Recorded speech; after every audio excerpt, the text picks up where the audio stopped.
Yep, y'all. This time I just use the light and the extra light. We're gonna probably have to add a water cup because these tones still be dark.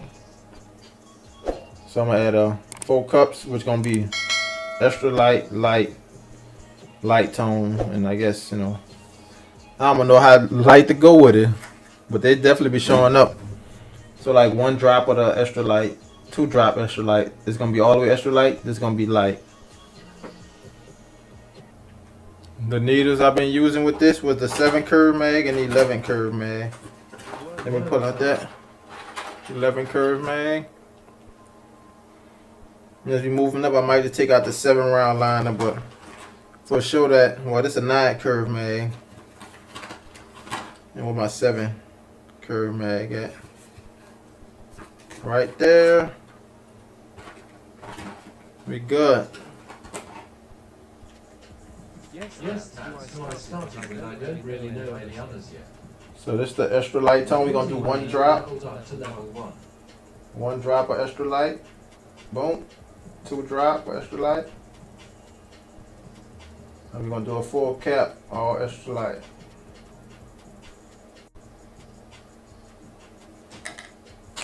And then that next cap gonna be just our light tone.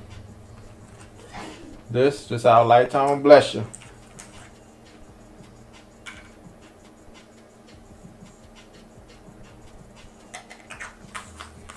And in those first 2 cups, we're gonna add some distilled water. Back into our extra light. Try to smooth some of them tones out. So it ain't so smooth like I thought it was since I removed that stencil.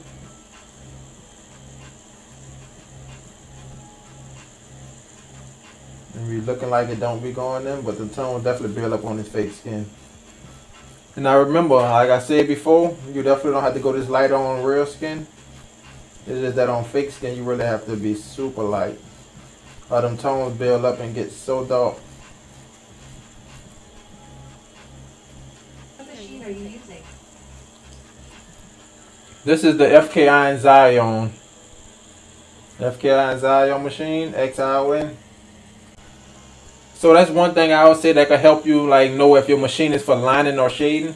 If you have to go super high to try to get a clean line, I definitely say go with shading. But if you're running it slow, like at 7 or even 6.5, and you're getting some good lines, you definitely could use it as a liner.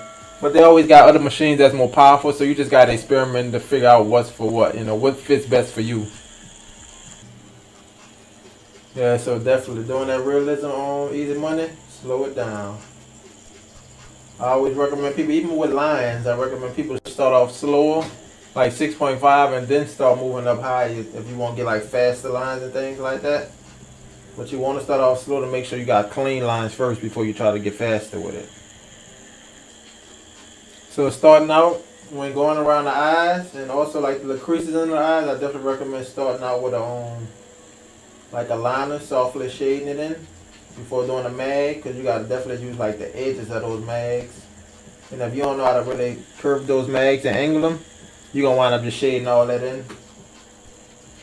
Cause I used to be like kind of outlining the portrait, like when I first started out. But now I try to go in with like a mag for the soft eyelid and stuff like that. So definitely start out with that liner first, but no hard lines, just shading and soft.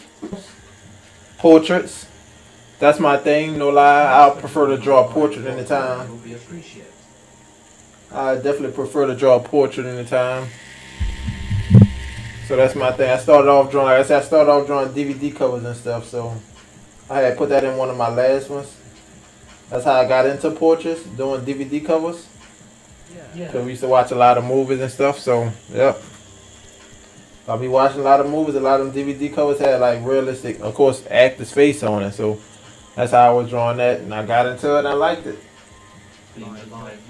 So ever since I feel like I wasn't giving it my all after I fill in the eyes and the portrait already looked done, I basically stopped doing it, just leaving the outline of it and try to give it all my potential basically on all the other parts around it. And I leave the eyes for last, because once you do the eyes, the portrait basically look done, but it's really not done. The eyes is like the center of it though. That's just my thing since I was drawing them, so I just started doing them last. just to kind of have an idea. Okay, this is what we gonna be doing, and this how we gonna be doing it. I used to print out the stencil of the person I was gonna be tattooing, and just basically take my pen and kind of like shade it in certain places. Not trying to make like a full drawing, but just to have an idea. Okay, like what the highlights, what the shadows, things like that sit at. So when I'm doing lines of small detail, I say 7 round liners. But if it's even smaller than that, I would say go down to like that 3 round liner. I feel it was no need for that 5 round line. I used to use 5 round, but in between 3 and 7, anything I could do with that 3, I could do with the 5 kinda. So I just go with the 3. It don't make sense for that in between. When I'm doing like shading like this, I say definitely 7 curve mag, 9 curve mag, or 11. But I stopped buying the 9s and I just get the 11s. So whatever I can't do with the 11, basically I'll knock it out with the 7 curve mag. But I ain't gonna worry about using the black right now. We're gonna just use our light tone shade on side of the head for that hair. That's our darkest part. That's what's gonna structure this side of the face out, the hair. So right on that face next to that dog hair, we're gonna have a light part of the face.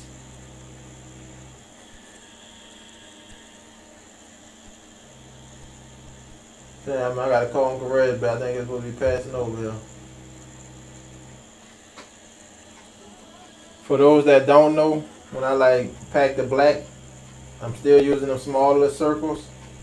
I never tried to like fade the hair into it like soft because it's be black. And black ain't soft at all. If it was a light shade, I still don't use like a whip shade method. I just kind of give it a little texture. That's it. And that's another thing. You don't always have to do hair with like a mag.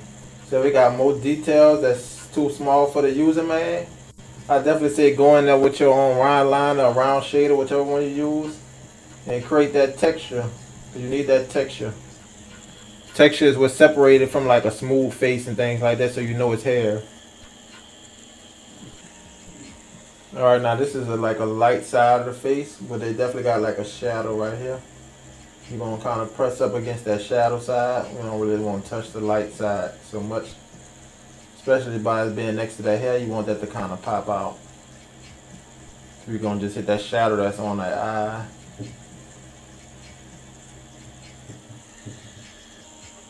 We definitely going to come in with some darks once we shade this side of the face. The shade in that eyebrow up there. So certain times where it's like necessary for to put like dark next to dark. It's like right here. I'm gonna put a little dark next to it. So basically the hair is like was sitting on the face versus in its inside. The eye kind of got a little crease there, so it's not sitting on the face. But right here is like the hair is creating that shadow directly because it's sitting on the face. So I'm going to create it close to it to create that shadow, but still at the bottom. I'm going to leave that highlight right there because it's not really dark. So yep, for those that don't know, just use the A&D ointment to clean off of your own fake skin. If you do have a lot of ink all over the place, just use the A&D. Make sure you have to press it. Apply a little bit of pressure and wipe it with an clean paper towel. You'll be good. So by this side having a shadow on this side of the face, this part will be shaded in. Versus the other side is just like highlights. So that shadow definitely gonna be shaded in. It ain't gonna be dark, but it's gonna be shaded in to show that this side is darker side of the face. Yep, because we don't want to just be no hard stop right there. That's why I did the nose like that. I want it to look more round. So you want this to be more light to roll over too. You know the bridge of a nose is like round. It don't just flat and fall off. The same thing you want to go for. Make it soft. Make it feel like it's a three-dimensional. You know your face is not flat.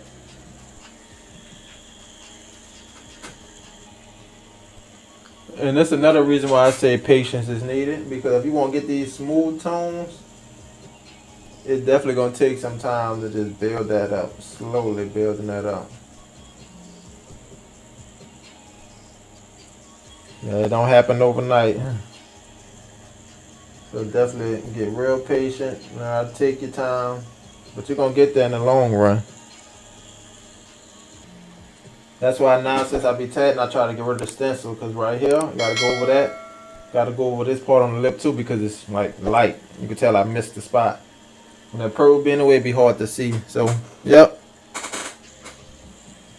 So we're gonna definitely use our light tone. Come back to the bottom and hit it with a soft shade towards that edge. We ain't gonna fill it in all the way, but just that soft shade. Still got a little texture in it.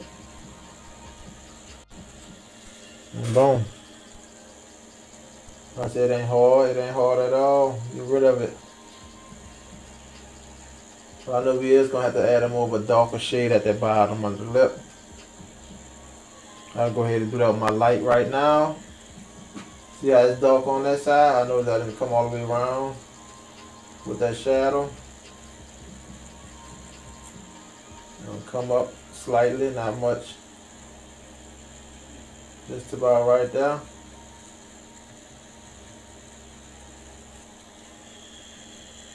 Structure that out. Yeah, because I was definitely telling everybody I wasn't tattooing no family members. I wasn't doing none of that because I wasn't my what it is that confidence level wasn't there. I know my work needed more work and more progress. So definitely I was like, I'm gonna just do this, shade this. I even practiced it on fake skin, but I also did like celebrities when I felt comfortable to do them. But like family members, no, they could heal out as a good tattoo. But celebrities would seem like they was a lot easier to do. So I was like, I'm not gonna mess with family members or nothing like that. And the chain on the left side of the chain, I didn't ever hit the shade on this side.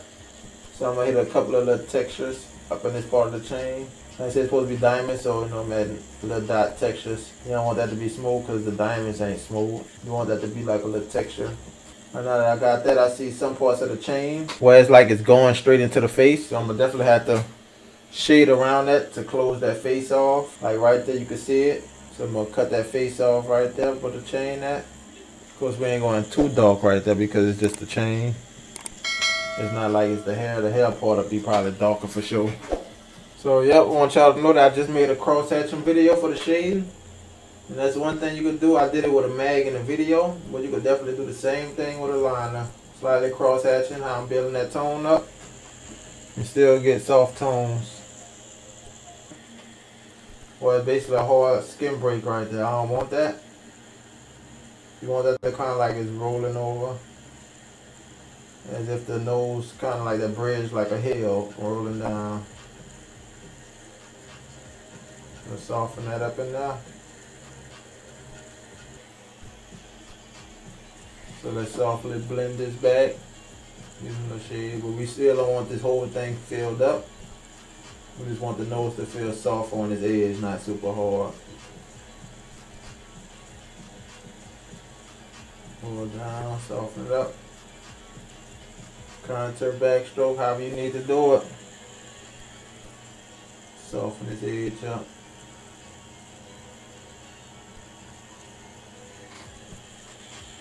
So, and that's exactly why I be wanting to remove that purple stencil. Because a lot of that I really didn't see that I had to do when I had that purple stencil sitting on top of it. And them lines going through it. So, yep, remove that stencil as you go. And definitely go back and work what you need to. Right, y'all, see how that shadow starting to stand out? Let's keep hitting this part. So you got it warm here, huh? You got heat on? So I want to say it for everybody, that fake skin, it definitely could be misleading with the tones. Because this is only my light tone and it look black on fake skin.